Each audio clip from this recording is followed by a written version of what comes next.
Thank you for your consideration and learning a little bit more about a SolAir installation and the components and configuration required to make one successful. SolAir is a 1.6 hybrid wind-solar generator. It's a lightweight, surface-mounted residential small commercial solution to create useful energy as an off-grid or on-grid solution. SolAir is rated at 1600 watts by the California CEC. Its specific use it was designed for residential and light commercial use, low turbulent wind conditions, very easy installation, no maintenance, 5-year warranty, has a 60-inch blade diameter, weighs 60 pounds, and operates silent without vibration. As I mentioned, it's CEC approved and listed. It's been evaluated by Met Labs, and it's been a field UL evaluated by TUV. The solar components as shipped to you come in 2 boxes. The motor is sent separately due to its weight, and then the frame and other items are boxed all together. The primary components are the blade and hub assembly, the motor, the frame with the solar fin assembly, and the mounting bracket. Solar is meant to be installed along the leading edge of the roof line, basically above the crest of the roof is optimal, and the mounting bracket can be used in several different configurations. If you're installing multiple SolAir units, we recommend that you install them basically 6 cubic feet on center to avoid any conflict or the blades spinning into one another. The different mounting configurations are shown here, though several others can be applied. The mounting bracket is incredibly versatile and be used in almost any application or any solution. Additional equipment can also be applied, very similar to that of the solar industry as far as rail systems go, or other types of mounting brackets might be used for cement type roofing or tile roofing. The standard install, as shown here, is basically the SolAir bracket mounted in a horizontal aspect, and the legs supported directly towards the front of the unit and directly below the unit. This is a very stable application. Basically, the SolAir unit is rock solid in this application. The SolAir mounting bracket should be installed to a known joist, whereas the actual it's ballasted or lag bolted down into a known rafter or joist underneath the roof. Now, if it's a situation in which you can't find a known rafter or joist, you can maybe access the roof from underneath and then place a joist between the post and the roof. The rectifier box is probably one of the most or the most important tools in the aspect of troubleshooting your SolAir installation. There's a couple of components in here which you should be aware of and recognize in looking into the box as far as running your wiring or troubleshooting any wiring outputs. There's 3 primary components in here. The motor rectifier. Motor rectifier takes the AC power created by the motor and converts it to DC. The blocking diodes, which prevents power from going back into the solar panels or back into the motors, and then the terminal post for your output wiring. All the wires in the rectifier box are labeled red and black, red for positive, black for negative, and then the individual components should be labeled on both your terminal post, and then you'll find small labels on each one of the individual components within the box. You also find a grounding post, which isn't shown in this picture, which I'll show you in the next one, and it's labeled as well within the box. But I'm going to go through these individually just to kind of give you a better idea of what they do. The AC power from the motor, you'll have 3 wires. They plug directly into the 3 available terminals on the rectifier. Your output, positive, goes into the blocking diode, positive, terminal 3. Your output, terminal 1. It seems a bit confusing, but it is reversed on the labeling. 1 is your output. That goes into your terminal for your output of your wind power, positive. The negative goes directly to the terminal for your output, negative. Your solar wiring, the negative comes in, goes directly to your terminal, and the solar positive goes into number 3 of the other blocking diode. And then your 1 output, which should already be connected for you, goes into the terminal for your solar output. And then, as I mentioned, both are marked specifically on the terminal post, your solar positive and negative, and your wind positive and negative. Here's an actual box. This box demonstrates those wires and what you'll be looking at once you open the box. And you'll see a couple things that we just talked about. The grounding post on the board.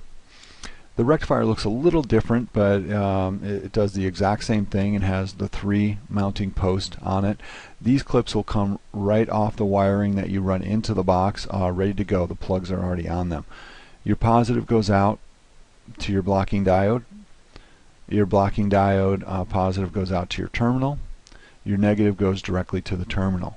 Your solar power is going to go positive to the blocking diode, positive out to the terminal, and your negative on your solar goes to the negative post.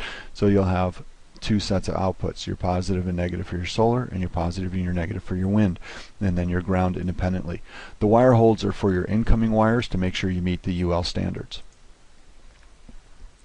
The rectifier box is usually mounted along the shaft of the mounting bracket. It can be mounted anywhere as an outside NEMA rated box for all weather conditions, but it can be mounted on the roof or inside a building if you're running wires directly inside a building. And if you want, you can even extend the wires and mount the rectifier box at the junction of the inverter. But basically, it's primarily meant to be mounted directly on the shaft of the mounting bracket itself. The components, if we look at a install as a whole, we'll go through a couple of these, but the rectifier boxes being open here represent each individual SolAir unit. Now on these, you're running positive to positive to positive all the way to your box, negative to negative to negative, and you're keeping each run isolated, meaning you're keeping your solar panel run and your motor run isolated, and your ground, of course.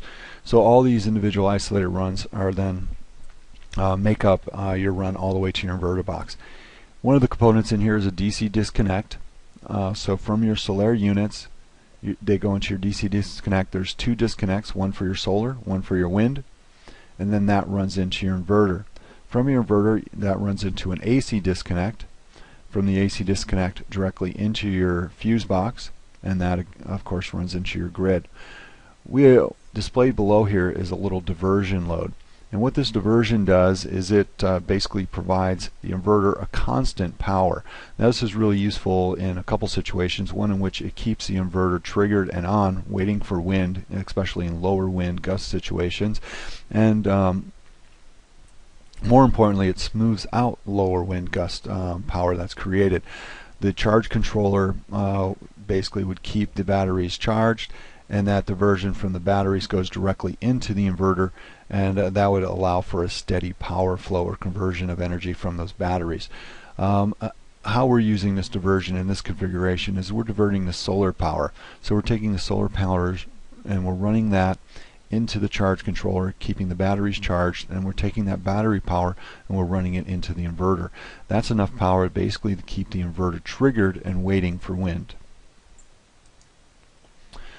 Several different line drawings are available directly on our website. If you go to www.DyoCore.com, and then you'll see a couple tabs along the top and the same tabs along the bottom. The tab you want to choose is the SolAir tab. The SolAir tab will then open up a page with a bunch of references and resources directly related to your permitting and troubleshooting needs. Of those resources are the line drawings and the help manual and user materials for your installation. Several different configurations are available.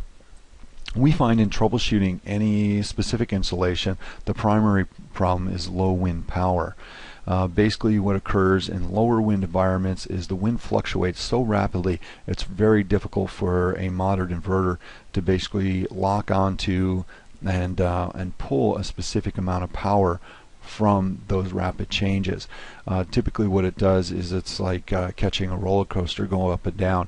As the wind increases due to a light gust, the inverter kicks on to a higher power pool, and in turn then when that wind kicks down rapidly, it locks up the motor because the motor is not producing enough power to withstand that friction.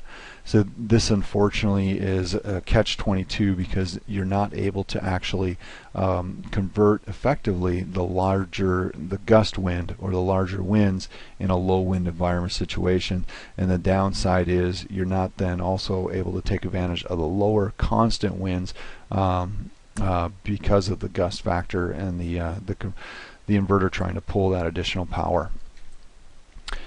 So low wind is definitely, we find, the #1 problem that occurs in most installations. We recommend that a SolAir installation is only installed in conditions where they get average annual winds basically above 6 miles per hour, and we always recommend that a minimum of 3 SolAir units are used for any install. There are specific components that can be used in conjunction with a low wind environment that might solve for some of these problems. Ultracapacitors have been tested to actually improve that conversion upwards of about 250%. Other devices such as batteries, which we've already looked at, boost caps, and steppers, all kind of do the same thing. They take that low wind power and basically absorb that and then feed out a steady constant power. Now that steady constant power might only be for a couple seconds or a minute, but it's constantly recharging. So these little boost caps and these ultracapacitors have very fast charge rates and very and kind of slow dissipating rates of energy. So taking low power, when you're getting these large gusts of power, you're going from 2 miles per hour to 8 miles per hour, the boost cap is a little bit more passive than an inverter. It's going to take and it's going to absorb that energy, and then it's going to leak it out to a steady flow. This allows the inverter to then focus on a particular power curve or power point, and it makes your efficiency go up tremendously. We're in the middle or the early stages of testing this equipment. We'll have a lot more information available on our website from testing, such as videos and actually output and configurations and things of that nature should be available real soon. Keep checking back with us. The Aurora is a terrific tool. As far as inverters go, it's very easy to configure, easy to manage, and easy to troubleshoot. You need to configure it with a Windows XP machine set up with the Aurora installer software. You can find all this information directly on their website. Aurora has some really nice, great resources. Just make sure you're on the US inverter resources, and you'll find some of those links right here on this presentation, but going to Aurora directly, you'll find all these resources.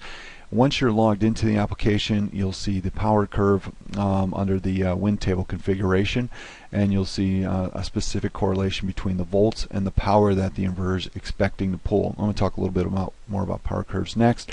But you can change these on the fly. You can load them from pre-saved and then orientate or configure them for particular wind environments or times during the year. There's 2 primary power curves you want to look at, a passive one and an aggressive one. These tables are configured in an aspect in which they're showing the volts that are to be expected and the amount of watts in correlation with those volts. Each one of these columns represents 1 unit, 2 units, and 3 units. You'll find in this table that these, though represent the same 1, 2, and 3 units, the amount of power being expected is a little bit less. The variance in this are your wind conditions. This one's for wind conditions under 10 miles per hour. This one's for wind conditions between 10 and 14 miles per hour. Now, these are not absolute. You might find a particular environment due to gust or changing wind or even the position or obstacles around your turbine that you're going to need to tweak and change these to meet your expectations or create some efficiencies. In lower wind situations, your efficiency is going to be between 30 and 60%. In higher winds, your efficiency is going to jump from 60 to even upwards of 90% to the maximum of the actual inverter. If you're getting winds above that 12-15 mile per hour range, your efficiency is going to be rather high, and typically the reason for this is in higher winds they're steady, constant winds. Lower winds are more subject to rapid changes or gusts. In troubleshooting your SolAir installation, low wind, as I mentioned, is always the #1 component of the failure of most SolAir systems in converting useful energy. So you want to verify and make sure that you have the wind conditions before you do an installation. Other problems relate to the DC wiring outputs. Testing each individual run from each individual rectifier is highly recommended. Verifying that each positive and negative